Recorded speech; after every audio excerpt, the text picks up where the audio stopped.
દાહોદ પ્રાયોજના વહીવટદાર અધિકારી દ્વારા આદર્શ નિવાસી શાળા કન્યા ઝાલોદની મુલાકાત કરાઈ. આ તારીખ 10/10/2025 શુક્રવારના રોજ સાંજે 4 કલાકે ઝાલોદ ખાતે આવેલ શ્રી આદર્શ નિવાસી શાળા કન્યાની મુલાકાત પ્રાયોજના વહીવટદાર અધિકારી દ્વારા કરવામાં આવી હતી. મુલાકાત દરમિયાન અધિકારીએ શાળામાં અભ્યાસ કરતી બાલિકાઓ સાથે વાતચીત કરી અને તેમના દૈનિક જીવન તથા અભ્યાસ દરમિયાન આવતી મુશ્કેલીઓ વિશે વિગતવાર માહિતી મેળવી હતી.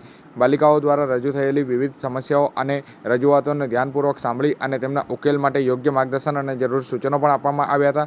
સાથે જ અધિકારીએ વિદ્યાર્થીઓને પ્રશ્નો પૂછીને તેમના શૈક્ષણિક સ્તરનું મૂલ્યાંકન કર્યું હતું અને વધુ મહેનત કરીને શ્રેષ્ઠ પરિણામો હાંસલ કરવા માટે પ્રેરિત કર્યા હતા.